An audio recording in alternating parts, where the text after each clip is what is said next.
The views expressed on Skeptically Speaking are not necessarily the views of this station, its affiliates, sponsors, or advertisers. Bring it on, the skeptics await your letter. Your call, tweet, homing, pigeon, whatever. Desiree Shell, gonna raise a little hell, metaphorically that is. Cause we're skeptically speaking. Hello and welcome to Skeptically Speaking. I'm your host, Desiree Shell. On today's episode, I'll be speaking to Robert FitzPatrick, author of False Prophets. Robert is an expert in multi-level marketing and pyramid sales fraud. He's been widely interviewed and quoted places like 60 Minutes, Mother Jones, The Wall Street Journal, and The New York Times.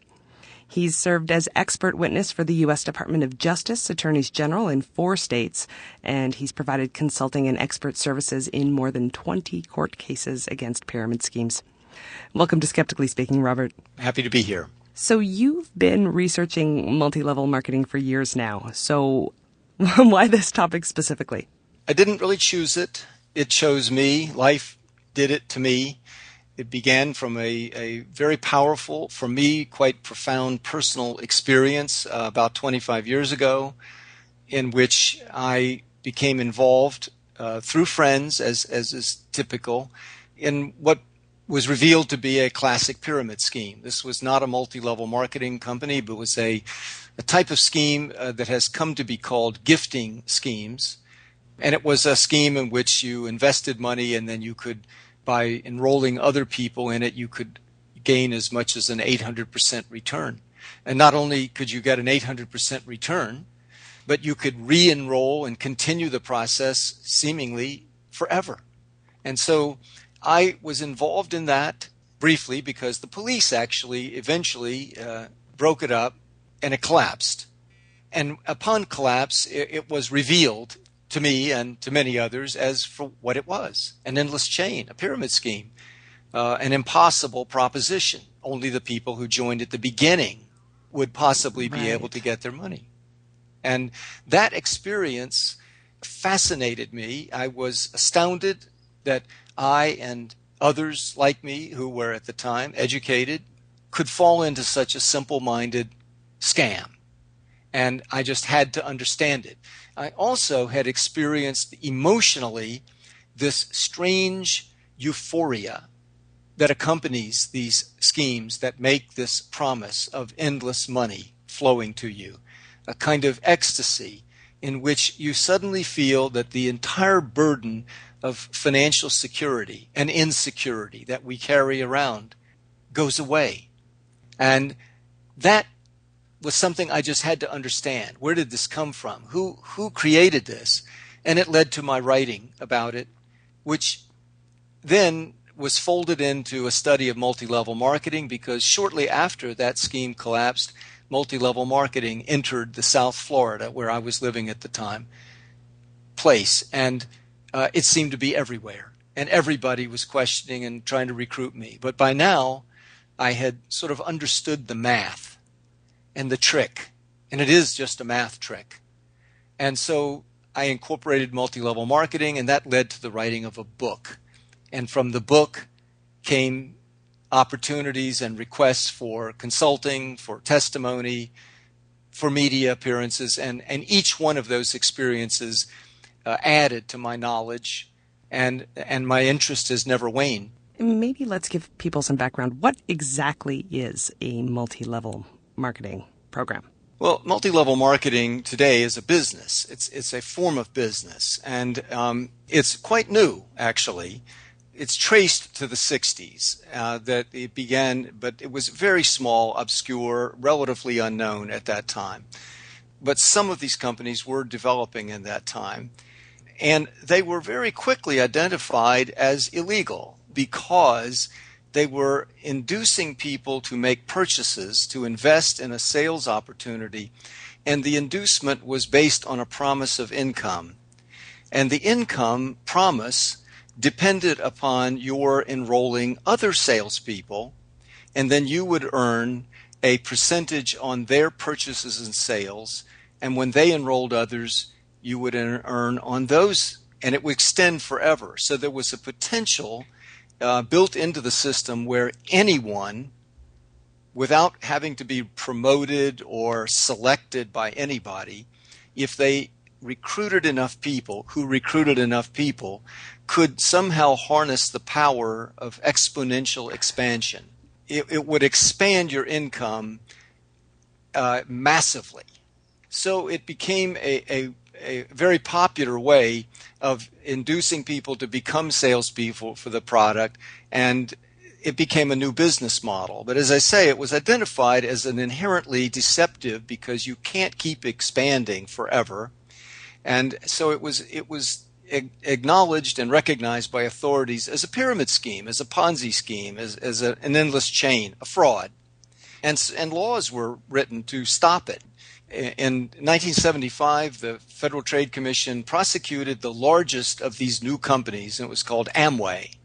And a 4-year court case ensued, and at the end, a judge ruled that Amway was not a pyramid scheme as long as the commissions that it was paying to the salespeople, and those commissions could be tied to this endless chain.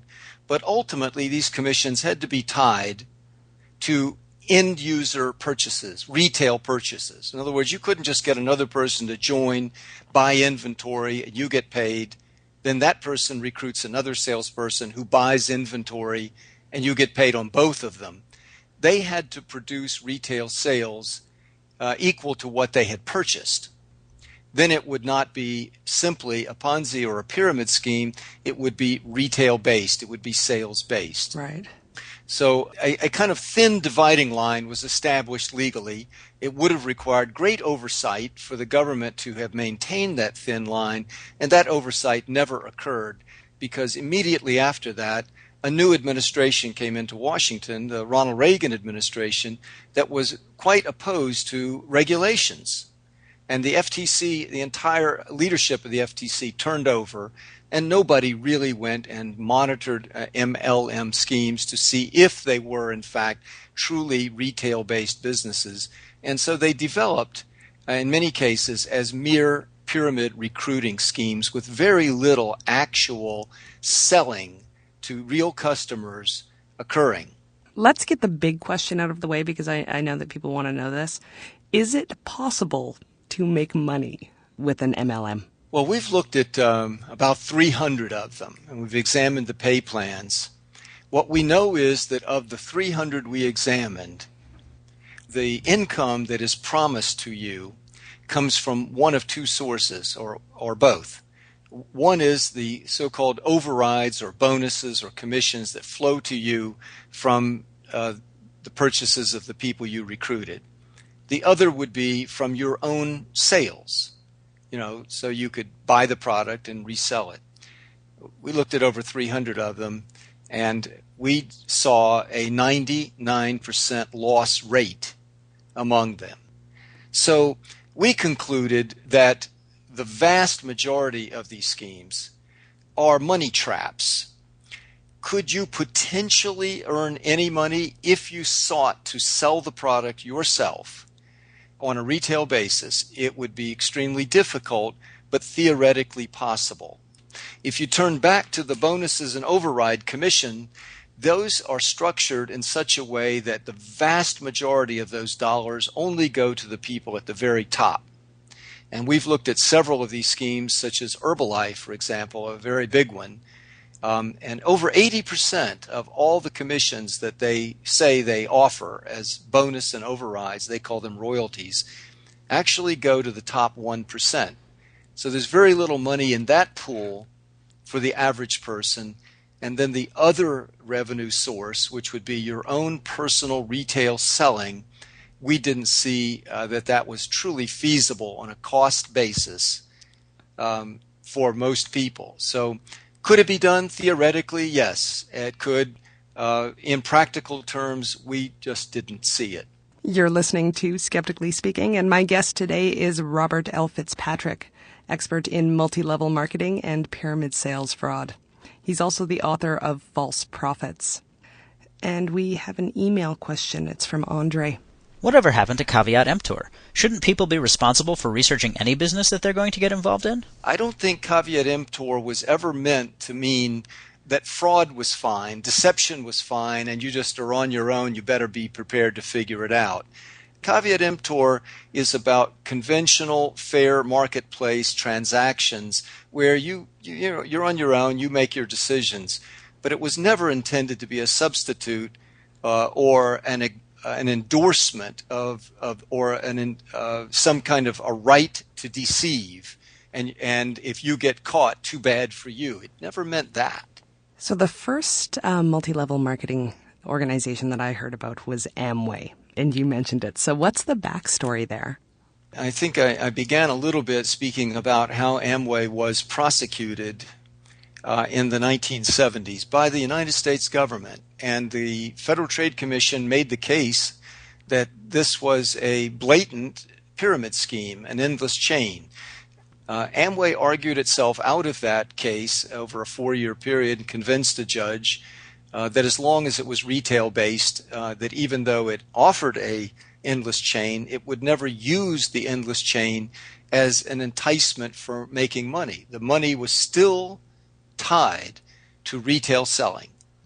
Amway evolved over time, in my view, to a point where the retail sales actually fell away as a prime driver of the business, if they were ever there at any level. No, I really, that goes beyond my direct experience. If you take it back into the 60s and 70s, perhaps it had a greater element of retail selling. But by the 80s and 90s, it had very little. And in fact, Amway itself published a document as a result of this prosecution that acknowledged that less than 25% of its products ever got sold. So it has been sued repeatedly. Amway just was sued and has just settled a class action lawsuit in which the plaintiffs, who were distributors, they charged that Amway was not a retail business at all, that very few people actually sold Amway products to anyone other than another salesperson.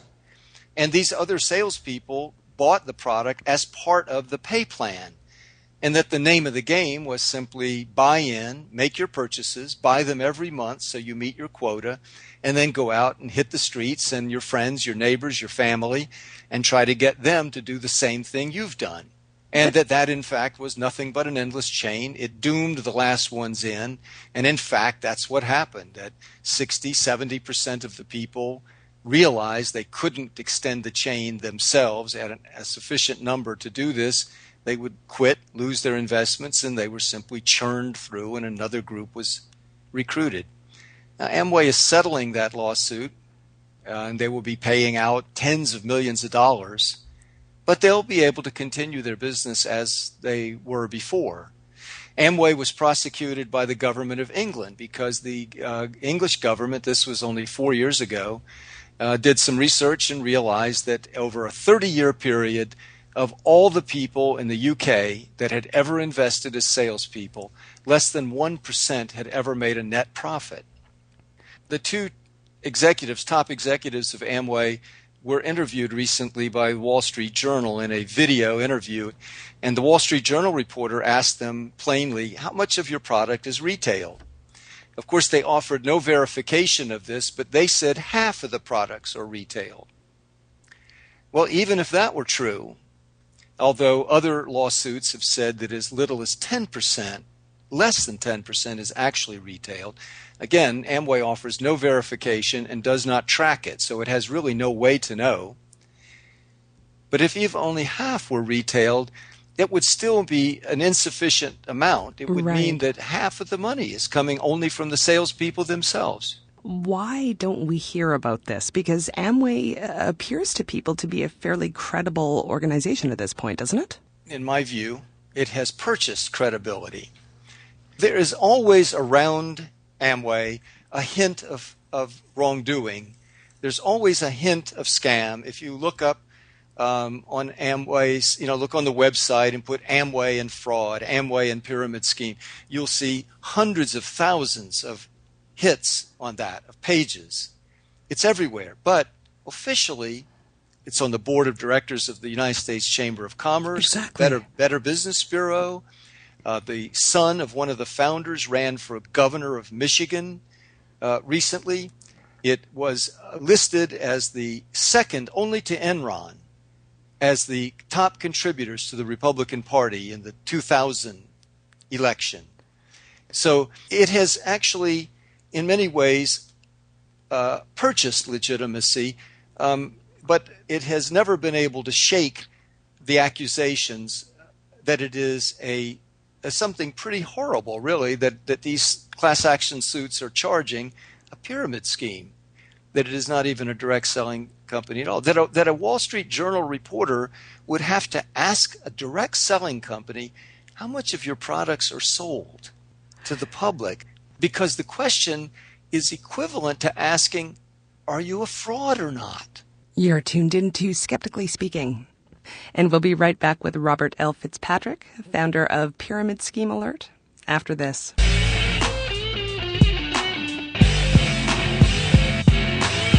Skeptically Speaking wants you to question everything.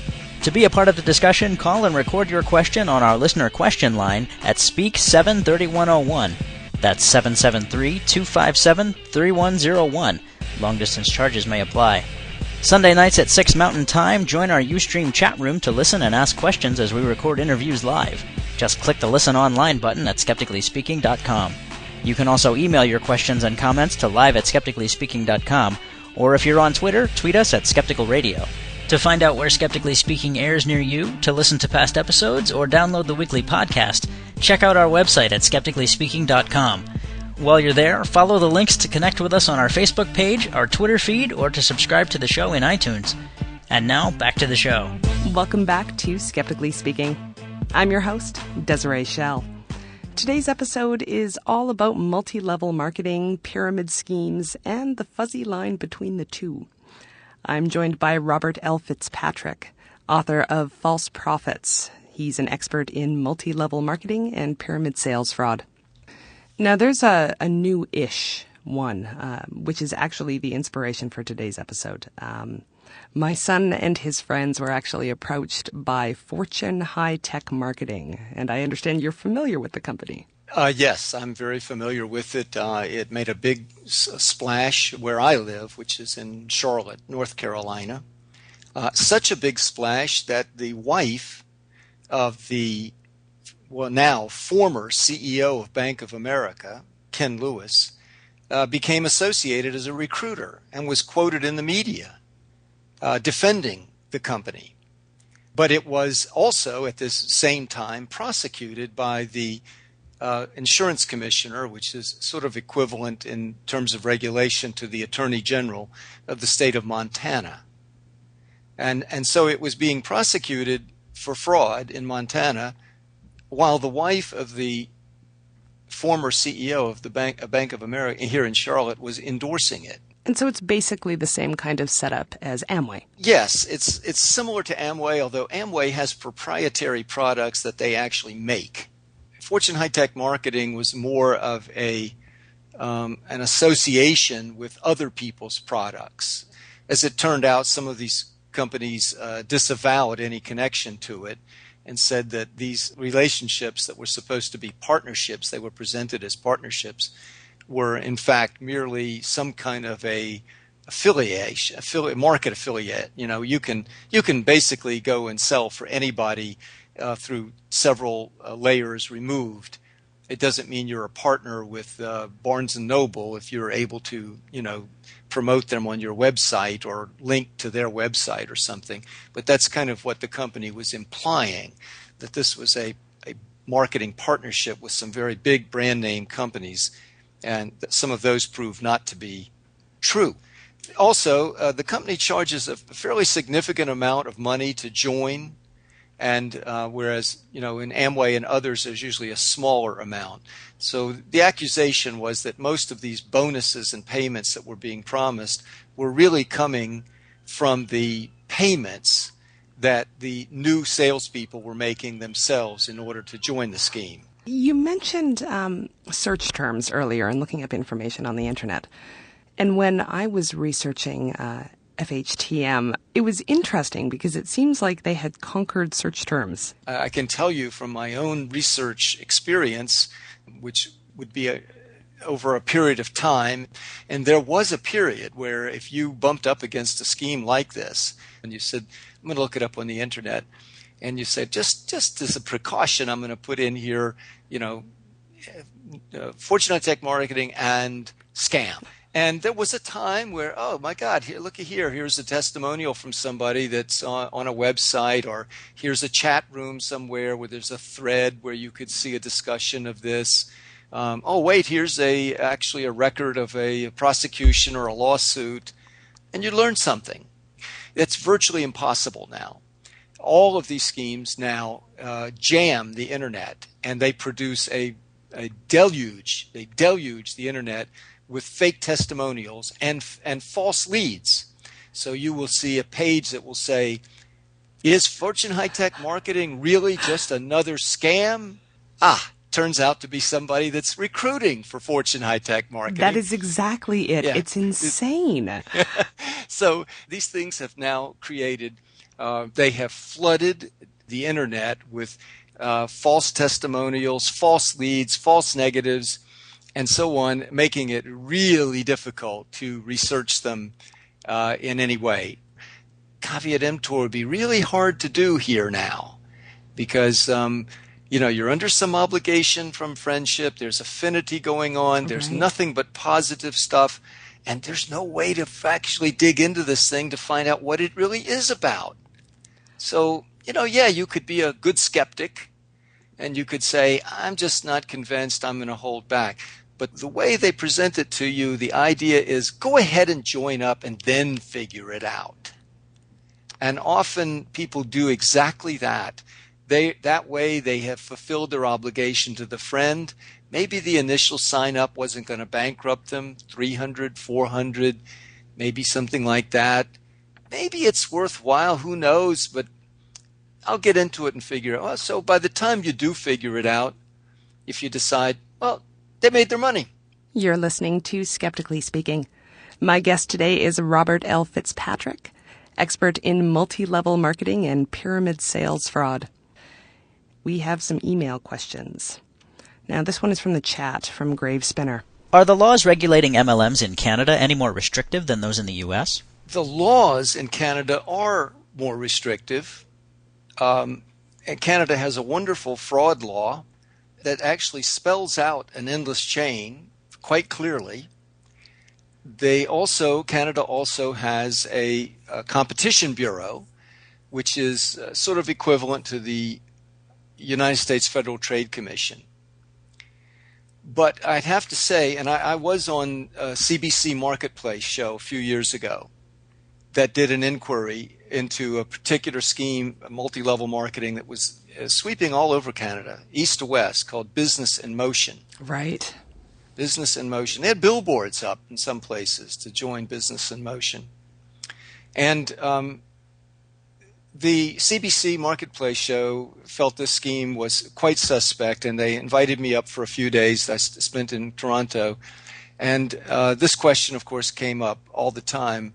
How could this scheme be operating if it is as fraudulent as I was saying it was, and as the numbers showed that it was, because I demonstrated the implausibility of the marketing plan, the endless exponential expansion and so on. And we had to ask the question, what's going on in Canada? And what's going on with the Competition Bureau? And we had to conclude that, the Competition Bureau literally adopted rules that, in a way, gave a pass to multi-level marketing. In other words, endless chains are under Canadian law, clearly illegal. But under the law of the Competition Bureau, if it's called a multi-level marketing company, it gets to operate legally, and it somehow kind of supersedes the plain fraud law. That makes no sense. It doesn't. But in effect, what Canada did, and this is reflected in exactly what the U.S. did, it has protected these schemes, even though they acknowledge that an endless chain is inherently fraudulent. They let these schemes go. About the only thing that the Competition Bureau is doing in Canada is requiring these companies to publish average income disclosures. which are quite useless in reality because, well, you're not average, are you? Oh. So what if the average is $20 a month or $100 a month and it costs $400 to join plus monthly purchases of inventory and the average published is some ridiculously small number? What has that got to do with you? You're not average, so don't worry about that. So it has very little effect on people. CBC Marketplace had to wonder itself what was wrong. And again, the specter of political influence kept coming up. Companies that have billions in sales, high-level positions with the Chamber of Commerce, sitting at the right hand of U.S. presidency. Canada is not going to go and bring that company down, in my view. There's a political intimidation factor here. And I think it extends across the United States, and we've documented this quite extensively to look at the levels of influence that these companies have had politically, their inside connections. Just to give you an example, in the late 1990s, the U.S. Federal Trade Commission was, in fact, beginning to aggressively prosecute these schemes. And they prosecuted more in 4 years than they had in the previous 17 years. Not only that, they had secured federal court decisions that affirmed, again, that if the company does not have significant retail sales behind it, it is illegal. And this looked like these court rulings were going to be the demise of this industry. Because finally, that 1979 ruling that tied bonus commissions to retail sales by requirement was going to be monitored and enforced. This industry poured money into the political campaigns to get a new administration in 2000. And when George Bush came into power in 2000, one of his first appointments was a new chairman of the Federal Trade Commission, a man named Timothy Murris, who came to the job from a law firm that represented Amway. And he then became the chairman, and prosecutions essentially stopped here.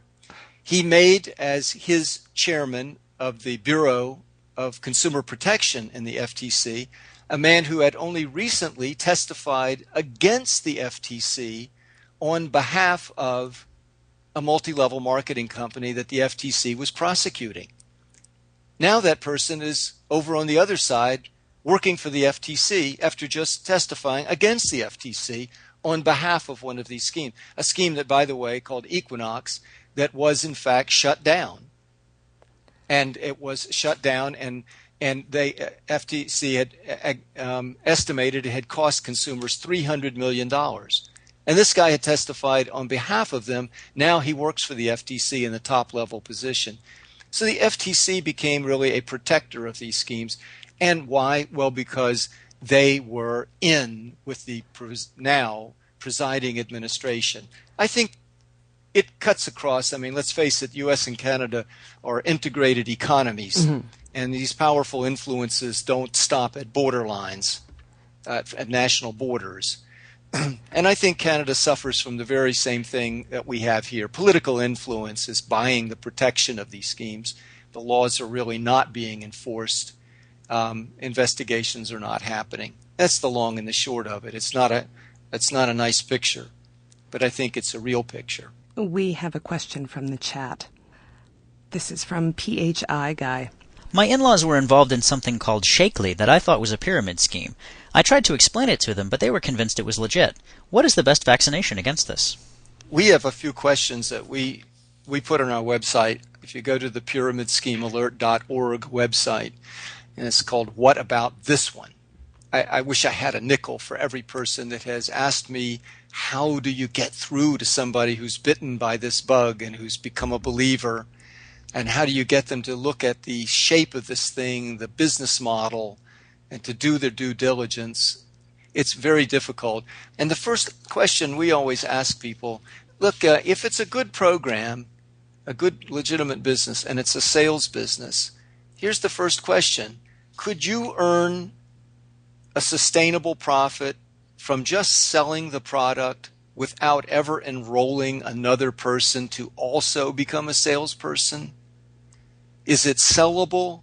Is there enough profit margin in it to justify your time and your cost and your inventory expense and your travel and so on? If, in other words, is it really a direct selling business that people could earn money in? Could you do that?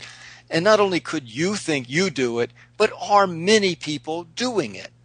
So all they have to do is ask, how many people are earning a sustainable profit from this business who aren't enrolling anybody else? They're not recruiting, they're selling. If the answer to is yes on those questions, then go for it. Legitimate. You can't find a more honorable profession than direct selling, door-to-door selling, the Yankee peddler. You know, that's the hardest. They're the soldier ants of an economy, right? I mean, I admire anybody that can do that. I've done it in my lifetime at some points, not for multi-level marketing, but I've done direct selling. I know how hard it is. I know it is an engine of our economy to sell something. But if it requires recruiting, then you have to produce two others, at least. The two have to do just what you did, because if it isn't feasible to sell, it won't be feasible for them either. So those two now need to make 4.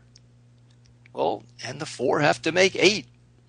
In other words, if it's not feasible for you, it's not feasible for anybody. So why in the world would you recruit somebody into such a business?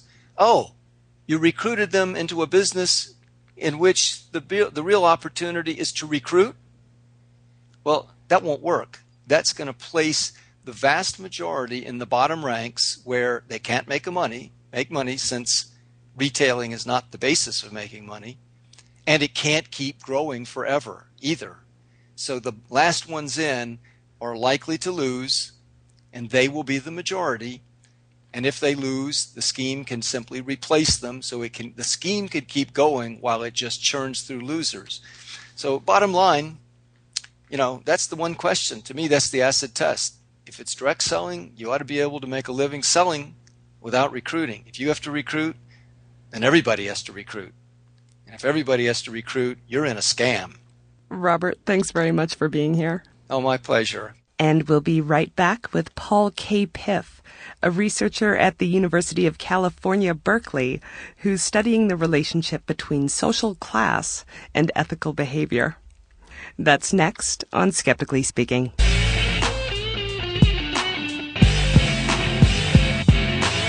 On the next episode of Skeptically Speaking, we're talking about the perspective of science on the mechanisms of belief. We're joined by science writer Jesse Bering to discuss his book, The Belief Instinct, The Psychology of Souls, Destiny, and the Meaning of Life. And we'll dive into the neurology of religious faith with Dr. Andrew Newberg, author of How God Changes Your Brain. That's next week on Skeptically Speaking, on your local radio station, or online at skepticallyspeaking.com. You're listening to Skeptically Speaking. I'm Desiree Schell, and I'm here with Paul Piff, PhD candidate and research scientist in psychology at the University of California, Berkeley. Now, we're going to be talking about a number of studies that you conducted on wealth and ethics. And I came across your work because a few days ago it seemed like every second person on my Facebook feed was actually posting the Wired article about it. So I guess first off, what brought this research on? That's a great question. So I have been, in collaboration with colleagues of mine at Berkeley and in universities in Canada and on the East Coast, really been interested in the question of how does inequality and hierarchy in society, so different levels of wealth and educational attainment and occupational prestige, how do these different things sort of shape how people see the world, how they act toward one another, and really there's sort of levels of compassion and pro-sociality and altruism and generosity toward just the people that they interact with on a daily basis. So we've conducted upward of sort of 20 to 30 studies that really try to map these behavioral differences that arise out of people's sort of social class based on their income, their money, their wealth, the jobs that they have, and again, their education, whether they say got a college degree or simply have a high school diploma. this most recent work is sort of guided by that very basic question. We found really interesting and significant differences that arise out of a person's social class, finding that a person's social class really uniquely and significantly shapes a person's very basic social tendencies toward other people. And so in this most recent work, we were really interested in sort of exploring that basic question of how does a person's wealth, their status in society, shape and even influence their tendencies to break the rules in their own favor. So maybe tell us about the studies, because you've done a number of really interesting ones. Let's start with the monitoring traffic at a four-way intersection. You know, we, as social psychologists, we try to think of ways to measure things in the lab, and in the process of trying to come up with direct and specific assessments of behavior, in certain ways we kind of isolate behavior from its real-world context. This is in a scientific attempt to look at directionality and causality of one variable on another. So in an effort to kind of complement the laboratory research that we'd done, we were interested in sort of exploring the influences of social class in an everyday way. So one of the ways that we came up with of sort of looking at this was by conducting some field experiments where we just observed whether drivers of more expensive vehicles, which was our sort of imperfect but best indicator of social class or socioeconomic status in this real-world context, looking at whether drivers of these more expensive vehicles were more or less inclined to break the law while driving. So in one study, we had coders sort of hidden out of drivers' view at a four-way intersection, observe whether, first, someone who pulled up to this four-way intersection was driving a more expensive vehicle, like say a BMW or a Mercedes of a recent model, and then proceeded to cut off other vehicles by improperly entering the intersection before it was their turn. A second study, we posed a confederate of the experiment, so this is someone that we've hired to act as if they were a pedestrian, walking up to a crosswalk.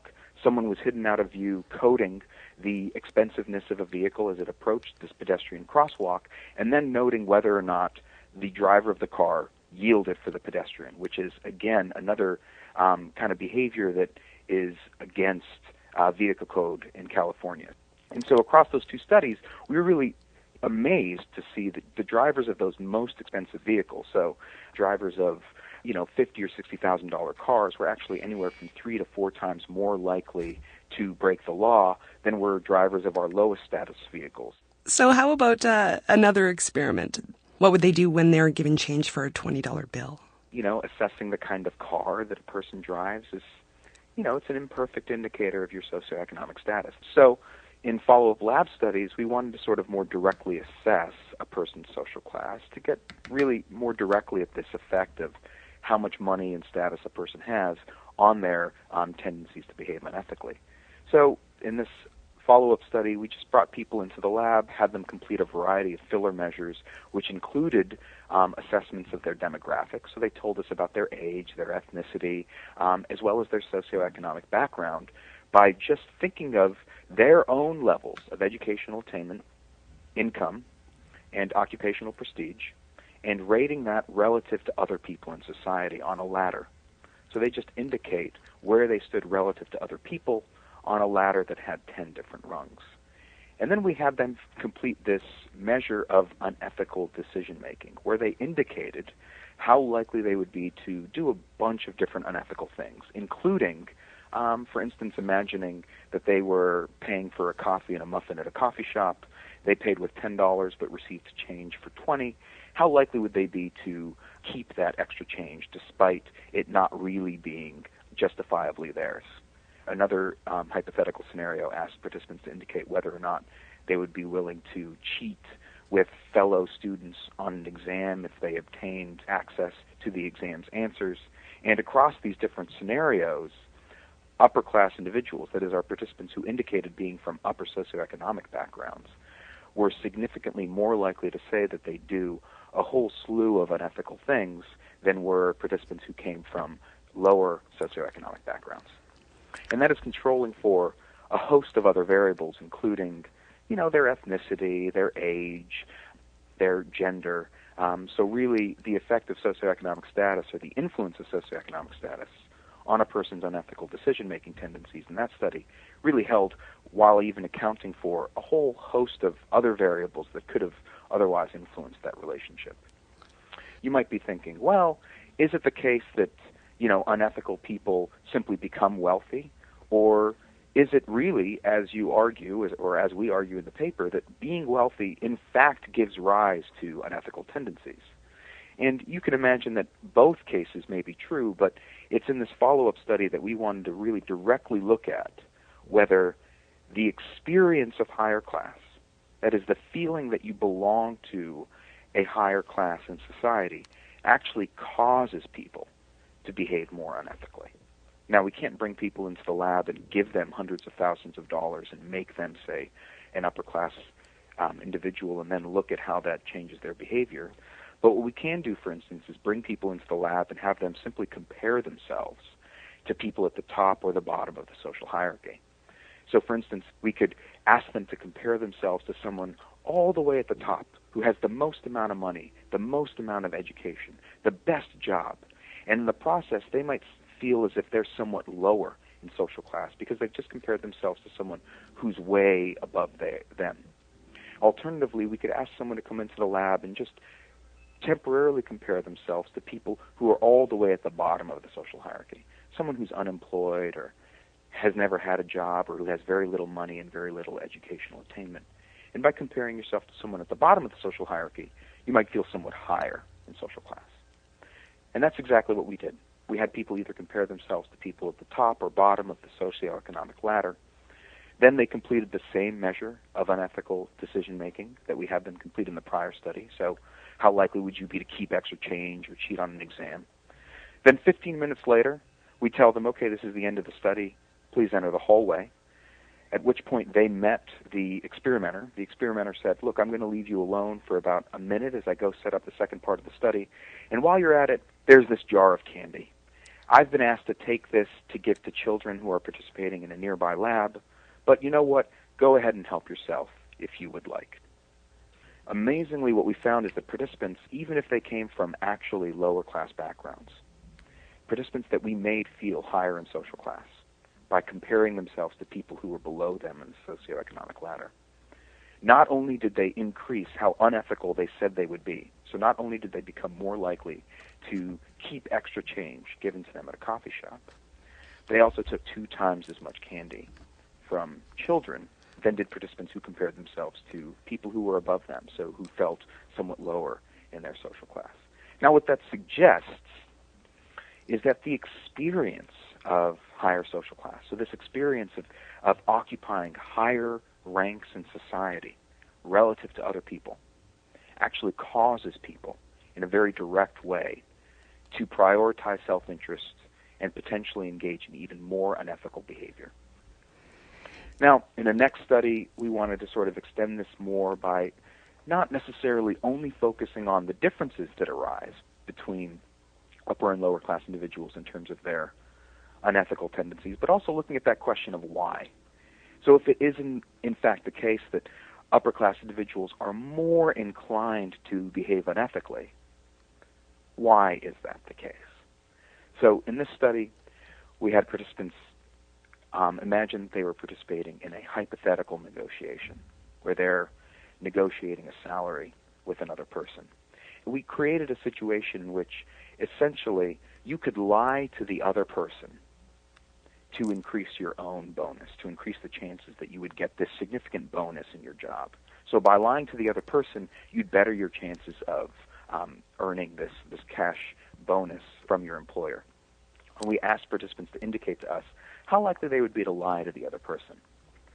Now, participants who came from upper-class backgrounds, like the other studies, were more likely to say they'd lie, and it was their tendencies to, in another measure, say that greed and the pursuit of self-interest was a moral and positive, socially beneficial thing that drove those increased tendencies to deceive another person. So it was their values toward greed, their more positive opinions about greed, that really seemed to explain their tendencies to behave more unethically.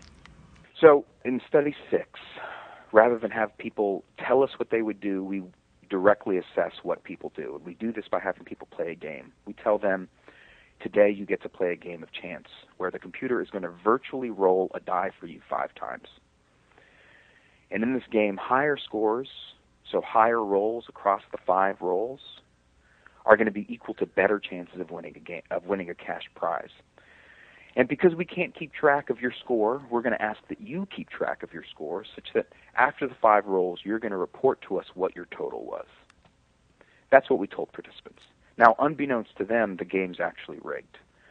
So each roll of the die is predetermined, such that across all 5 rolls, we know that every participant, no matter what, has rolled a total of 12.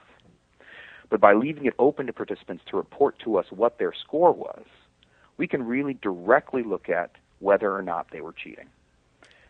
Upper-class individuals cheated by up to 3 times as much, and their tendencies to cheat in this game were again explained by their more positive and favorable attitudes toward greed. You're listening to Skeptically Speaking. I'm talking to Paul Piff, PhD candidate and research scientist in psychology at the University of California, Berkeley, about his recent research into ethics and wealth. So, your interpretation of the studies is that wealthy people are assholes? I wouldn't go so far as to say that. And, we're not documenting that if you're wealthy, you're necessarily this way, and if you're not wealthy, you're necessarily this other way. It's not the case at all that there are these categorical differences, and it's very, very difficult to predict behavior on an individual-by-individual basis. But what I would say is that if you look at broad patterns of behavior across hundreds of individuals, that you find a general tendency such that as a person's rank and levels of wealth in society increase, so too do their tendencies to break the rules and behave unethically to better their own welfare. This does seem overly simplistic, doesn't it? Like it feeds into every negative stereotype about the wealthy? It doesn't seem necessarily overly simplistic in the sense that it's documenting sort of a basic trend. And for every stereotype that we have of the wealthy and their bad behavior, you can imagine a competing stereotype about how poor people or those who come from dire or disadvantaged environments behave. There are lots of stereotypes about lower SES individuals and, say, violent crime and crime rates in neighborhoods that have concentrations of poverty. So I think it plays into maybe a certain intuition that people have about how levels of wealth may affect behavior. But, there are really interesting counter-stereotypes that sort of run in contrast to those prevailing ideas. And I think this research helps sort of set the record straight in terms of what it is that seems to be the relationship between social class and unethical behavior. Well, I don't know if you've been reading the comment section of the Wired article by chance, but there seems to be some polarization. So let's talk about some of the arguments. The first couple of studies that you mentioned, the unethical tasks are fairly trivial. So wouldn't that mean that there isn't the evidence to link to those really deep down unethical behaviors? Like you can't necessarily extrapolate to a Bernie Madoff Ponzi scheme, right? Right. It's not the case that everyone that we observed breaking the law would engage in a Ponzi scheme. Not at all. And at the same time, the behaviors that we're observing in those first 2 studies are in explicit violation of the law. So it may not be the most nefarious of all acts, cutting off a pedestrian at a crosswalk, but certainly we would all agree that it's not necessarily indicative of an all-encompassing sensitivity to other people and your surroundings. And it seems to sort of cohere around this idea that maybe upper-class individuals endorse that maybe in a way they're above the law, or that the law doesn't necessarily apply to them because they have more important things to do or more important places to be than simply stopped at a crosswalk waiting for someone to pass. So it's not the most pernicious of behaviors, but certainly it's indicative of the everyday kinds of behaviors that people can engage in, sort of privileging their own welfare above the welfare of other people. We can't bring in dozens of people and have them engage in a Ponzi scheme to see whether or not they would be even willing to do that. So, this is an attempt to sort of map out everyday kinds of unethical behavior, the kinds of things that people can engage in even without necessarily even thinking about it. People may not be aware of having cut off a pedestrian. These are things that people may be engaging in unconsciously. But it's our attempt to get at the kinds of everyday ethical behaviors or unethical behaviors that I think transpire regularly between people. Well, and the sample sizes are quite small with all of these studies, correct? So could that overestimate the importance of the wealth differences? We have finite resources, so we try to run a lot of different studies that look at a lot of different kinds of ethical and unethical behavior that control for a lot of different kinds of variables.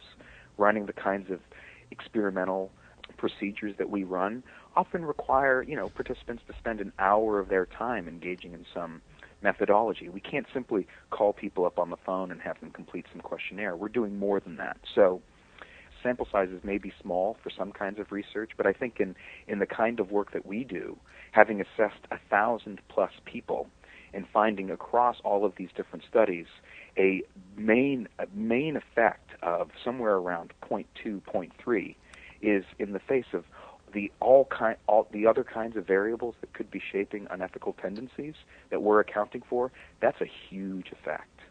An effect of 0.2 or 0.3 for those of your listeners who are statistically inclined, while accounting for the range of other variables that are likely to exert an effect, that's really sizable. I mean, we're accounting for your political orientation, your religiosity, your gender, your sex, your ethnicity, and even above and beyond those other variables, your social class alone is significantly shaping your unethical tendencies. Now, would this also be the case if we had access to 100,000 participants? We don't know, but we have good reason to suspect that it would be. There's nationwide epidemiological surveys, for instance, that have been done. We didn't do these.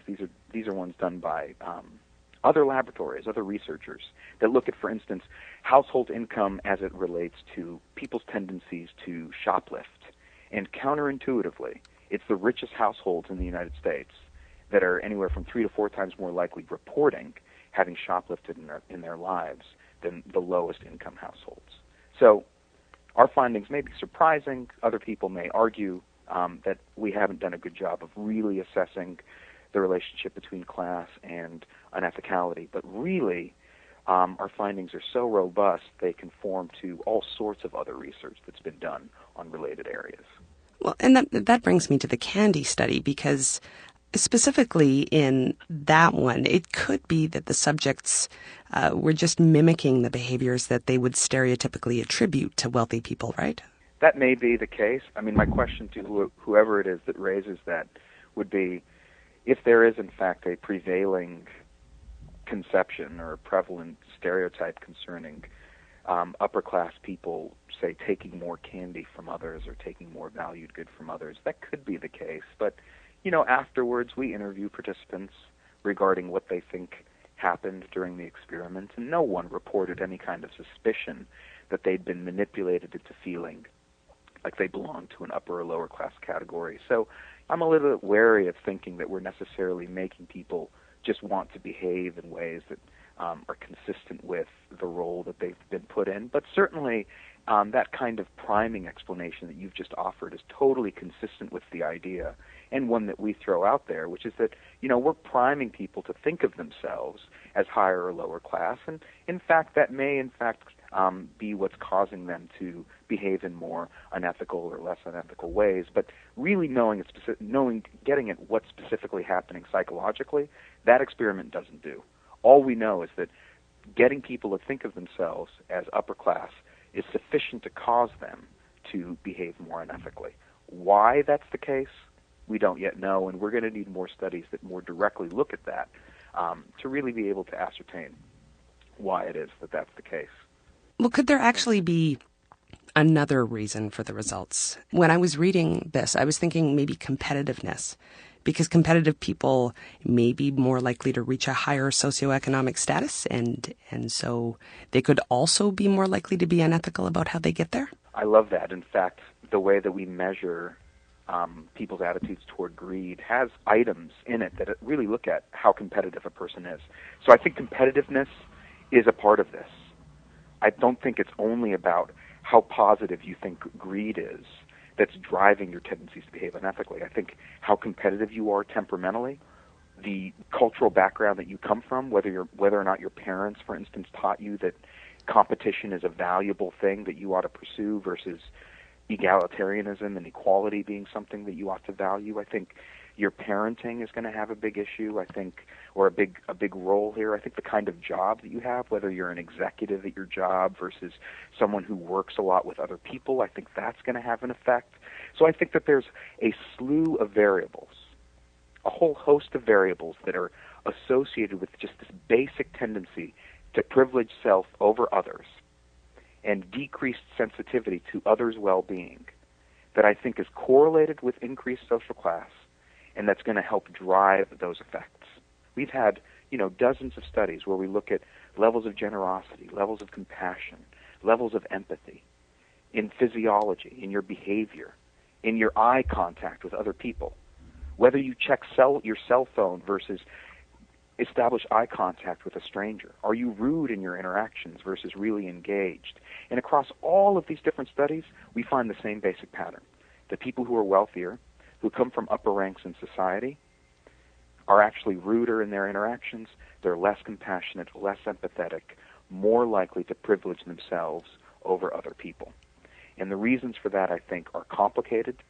I think that they arise from all sorts of very basic psychological factors that come from occupying privileged positions in society.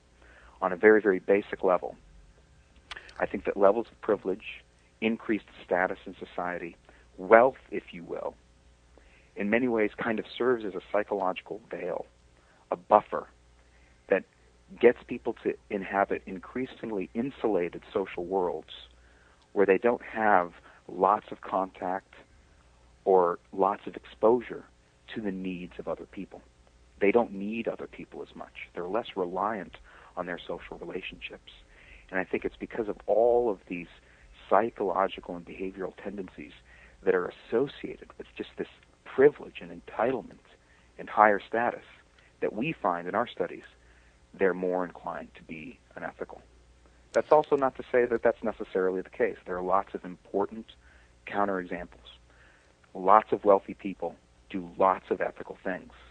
It's not the case that if you're wealthy, you're necessarily unethical, or that those patterns can't be changed. But what our work is at least an initial attempt to do is to map out how levels of inequality in society and concentrations of wealth in the hands of a select group of individuals may shape very basic patterns of ethical and unethical conduct. So some of your listeners may be wondering, is it the case that you've proved or scientifically, conclusively shown that it's necessarily the case that upper-class individuals are more unethical? To that, I'd say no. It's very, very difficult to scientifically prove anything and scientifically prove an answer to any kind of question like this. But what I think our findings do show is our best attempt to very rigorously examine the question of how social class affects people's unethical tendencies. And yes, they have problems. And yes, there are all sorts of limitations that are going to inform the kinds of follow-up studies that we and others conduct to get at better assessments of unethical behavior and to arrive at a better understanding of what it is and how social class shapes people's unethical tendencies. But what I think is certainly the case is that if you look over the studies that we've conducted and look at the assessments that we conducted on 1,000 or close to 1,100 different participants in the laboratory, online, and in the real world, that the findings we document are pretty compelling and at the very least suggestive that higher social class, very interestingly, does predict increased unethical behavior. It is a fascinating series of studies, sir. And I assume I'm going to get many angry emails. So thanks for being here. Well, please forward them along when you do. We've linked to both Paul Piff's study and the Wired article about it on our website at skepticallyspeaking.com. While you're there, do click the links to Facebook, Twitter, and Google+, so that you can receive program updates, and also click on iTunes, where you can listen to archived episodes and subscribe to the show. Thanks for listening, and we'll see you next week on Skeptically Speaking. Bring it on, the skeptics await your letter. Your call, tweet, homing, pigeon, whatever. Desiree Shell gonna raise a little hell, metaphorically that is. 'Cause we're skeptically speaking.